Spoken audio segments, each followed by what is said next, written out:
Hi, this is Mama Ems at may kasabihan, pag malapit na mapurnada ang iyong budget ay magtipid-tipid ka muna. Ulam ng itlog sa umaga, ulam ng itlog sa tanghali, at ulam ng itlog sa gabi.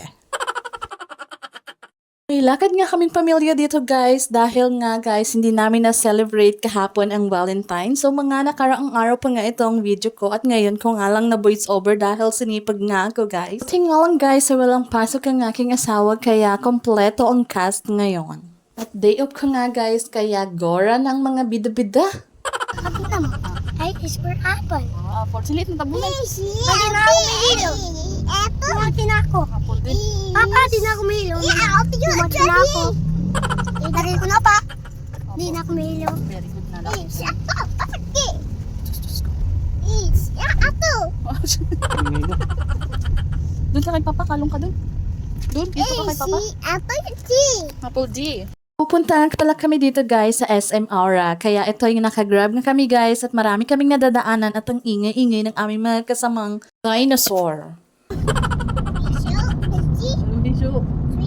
Bye-bye, Lula. Andyan na ako. Tayan-tayan kita dyan. Nagsasakay na. Susunduan lang kita, Lula, dyan. Papa, hindi na punta tayo pa, Lula. Sige. Say hi guys. Lumaki na ako pa. Hi guys. Tapos baby pa ako, lumaki na ako eh. Ano makita na?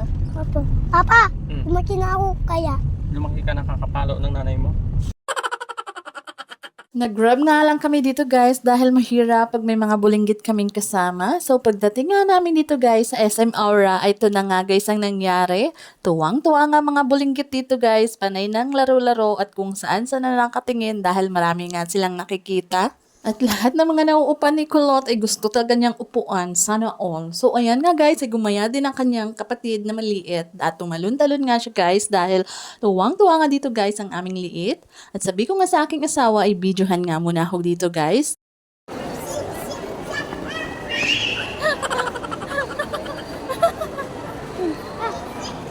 O, diba? Walang katumbas ang saya ng mga batang ito. Dahil minsan nga lang din kami guys kumala at hindi kami lagi dahil pareho kaming may pasok ng aking asawa. At ayan guys, pinanindigan na nga ng kanilang tatay na siya ay dakilang ama ng dalawang batang to. Dahil simula sa bahay guys, ay hindi pa siya nakakahawak ng cellphone nga dahil todo siya habol ng habol sa aming maliit na anak. Ang sarap lang sa pakaramdam na ang mga batang to na dating maliliit lang na nadede pa sa akin ay mga makukulit ng mga bata. Ayaw na paawat sa kanilang paglaki kaya sinusulit na namin mag-asawa na sa amin pa umiikot ang mundo ng mga anak namin. Kahit na anong busy namin sa trabaho ay kailangan naming pagbigyan ng pansin o bonding ang aming pamilya para lalong tumibay ang samahan at kilusan ng aming ekonomiya ng bansa.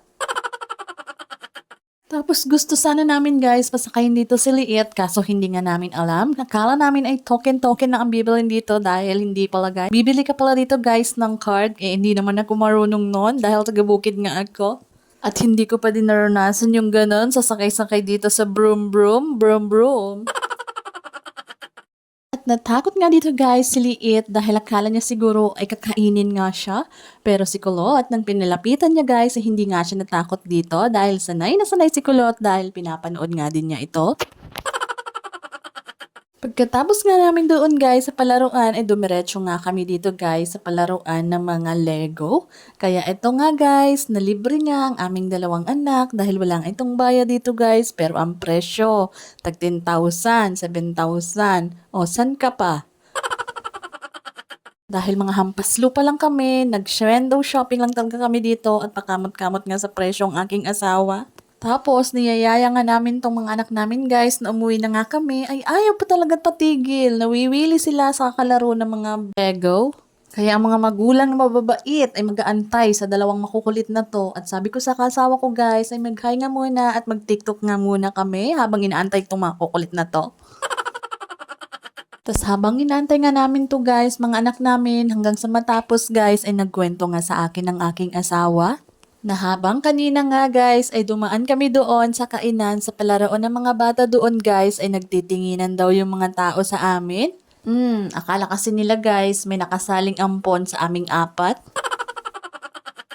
Hanggang nasa pagod na nga guys ang aming haligi ng tahanan at niyaya na nga niya ang dalawang makulit na to pero ayaw pa magsiuwi at nawili na sa kakalaro ng Lego. Abay dagdagan mo pa ng 5, kulang pa yan, kayang-kaya mo pa yan, go! At nagwala na nga nang nagwala at naguntungan pa sila ng ulo guys, patigasan sila muna ng ulo ng kanyang papa. Ay siya, hanggang dito na lang ang aking buhay-buhay guys. Sa sunod ulit na upload. Thank you for watching guys. Bye-bye!